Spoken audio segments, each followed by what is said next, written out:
Imagine a tiny island, barely a speck on the map, standing against one of the most fearsome empires the world has ever seen. Picture just 80 warriors, armed with nothing but courage and their trusty swords, facing an army of thousands. This isn't a tale from a fantasy book or a Hollywood movie. It's a real story of defiance, strategy, and sacrifice that unfolded in 1274 on the island of Tsushima, Japan. How could such a small band of samurai stop the unstoppable Mongol Empire? An empire that had already crushed mighty nations like China and Korea. Stick with me, and let's uncover the incredible details of a battle that changed history forever. This is a story of underdogs who turned the impossible into reality, and by the end, you'll understand why even the Mongols learned to fear Japan. Let's set the stage. The Mongol Empire, under the rule of Kublai Khan, was a force of nature. By the late 13th century, they had conquered vast lands across Asia, from the steppes of Mongolia to the cities of China. Their armies were legendary, built on the speed and power of their horseback warriors. They had trampled over empires, leaving destruction in their wake. But there was one place they hadn't yet touched: Japan. Kublai Khan had his eyes set on the island nation, determined to bring it under his control. He sent messengers to Japan demanding submission, but the Japanese leaders refused to bow. That defiance set the stage for an invasion unlike anything Japan had ever faced. Now, here's where things get interesting. The Mongols weren't exactly known for their skills on the water. Their strength was on land, with cavalry that could sweep across plains like a storm. Naval warfare? Not their thing.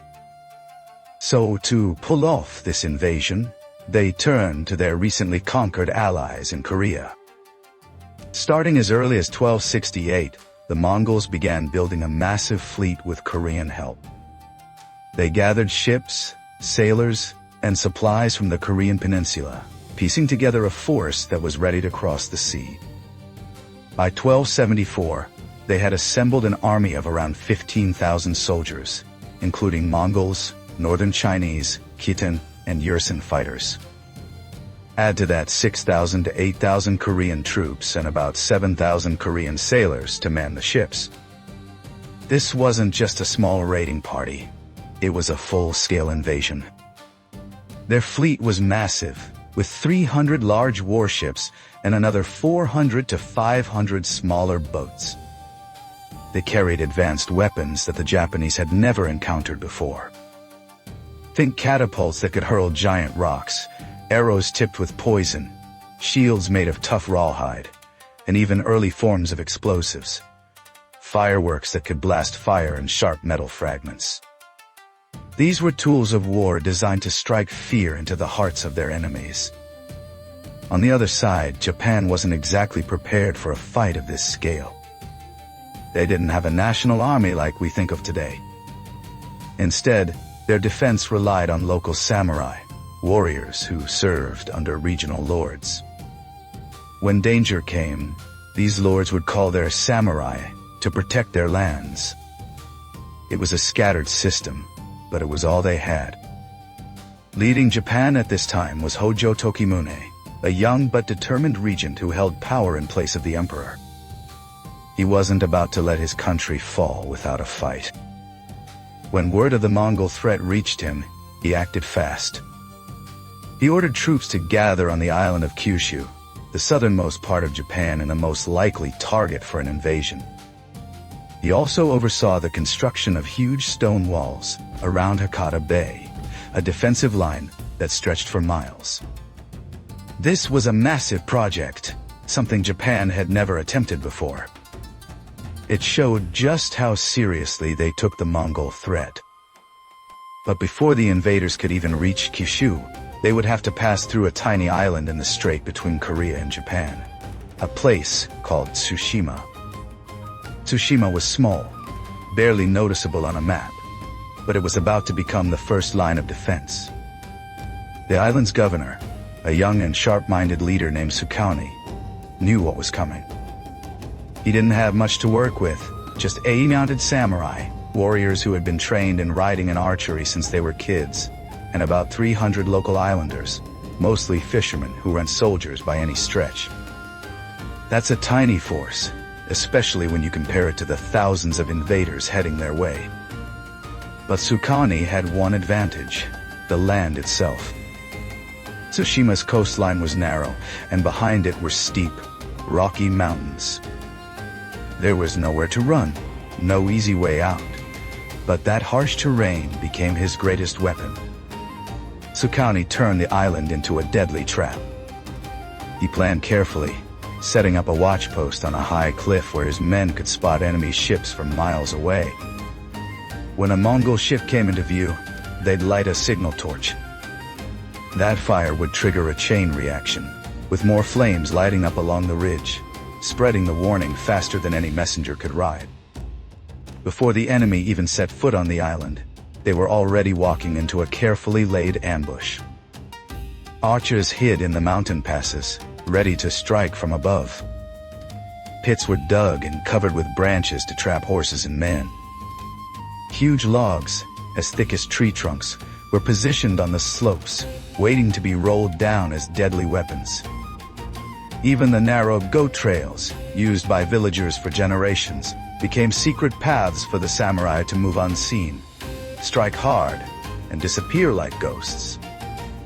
On November 4th, 1274, the storm finally arrived.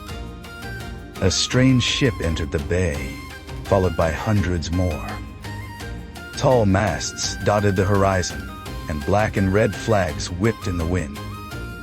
The sound of Korean war drums echoed across the water, so loud it seemed to shake the cliffs. The Mongol fleet formed a giant crescent shape, with Korean warships guarding the sides and towering over any Japanese boats. At the center were the Mongol troop carriers, their decks crowded with armored soldiers and horses. Hidden below deck were Chinese gunpowder ships, loaded with explosive weapons. The invaders carried strange black ceramic balls, about the size of a coconut. When thrown, these balls would burst, spitting fire and sharp pieces of iron, something the Japanese had never seen or fought against. A Mongol officer gave the order, and the first wave of the attack began. 700 men landed on the shore, their shields locked together in a tight wall.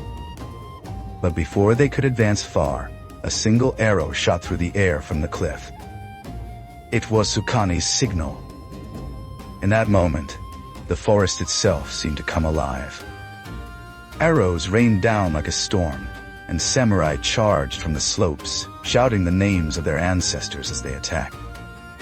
They hit hard, then pulled back, striking again and again, never letting the invaders organize.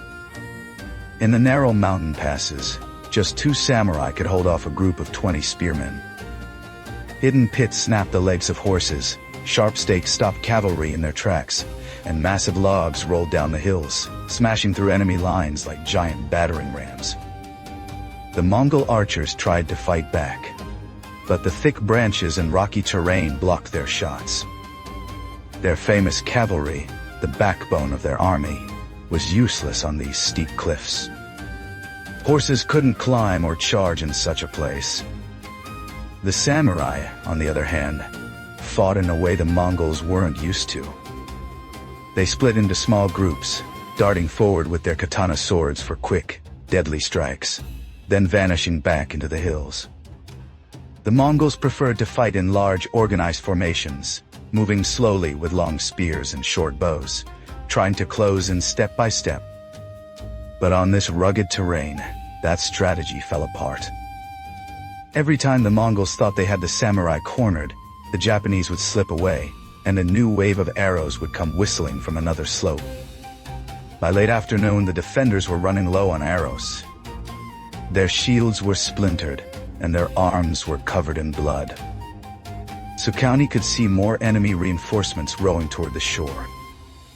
If those fresh troops landed, Tsushima would fall before the sun went down. He made a desperate decision. He gathered his last 80 horsemen for one final charge. As the sun began to set, the samurai gave a silent nod to each other. Their horses thundered down the only narrow strip of beach, katana blades flashing in the fading light. They crashed into the Mongol wall of spears with a sound like thunder. Steel clashed against steel, and the enemy ranks wavered but held tight. When the dust finally settled, half of the samurai lay lifeless on the sand. Tsukane himself stood tall for a moment longer, an arrow piercing his chest, his sword still gripped tightly in both hands. But their sacrifice wasn't in vain. The invaders were forced to retreat and regroup, unable to press their advantage. As night fell, a purple mist settled over the battlefield. The Mongol commander, seeing the fierce resistance, ordered his troops to return to their ships for the night. That decision gave Tsushima a small but crucial victory. Meanwhile, the warning fires at the southern tip of the island blazed into the sky, their glow visible all the way to Kyushu. The message was clear. The enemy was here, and Japan needed to prepare. Tsushima had been devastated, villages were burned, and many lives were lost. But the island had done its job. It had bought precious time for the rest of Japan to ready itself for the coming storm. The cost was high, with countless families mourning their loved ones, but the courage of those 80 samurai and 300 islanders had delayed an empire. This battle was just the beginning. The Mongol invasion wasn't over, and more challenges lay ahead. The next stop for the invaders was the island of Iki, where another group of just 100 samurai would stand their ground and make history once again. Their story is just as gripping, filled with bravery and impossible odds. I'll dive into that in the next part of this series, so make sure you don't miss it. If you're as fascinated by this clash of warriors as I am, hit that subscribe button and tap the bell icon so you're notified when the next video drops. Let's keep exploring these incredible moments in history together. See you soon with more tales of courage and defiance.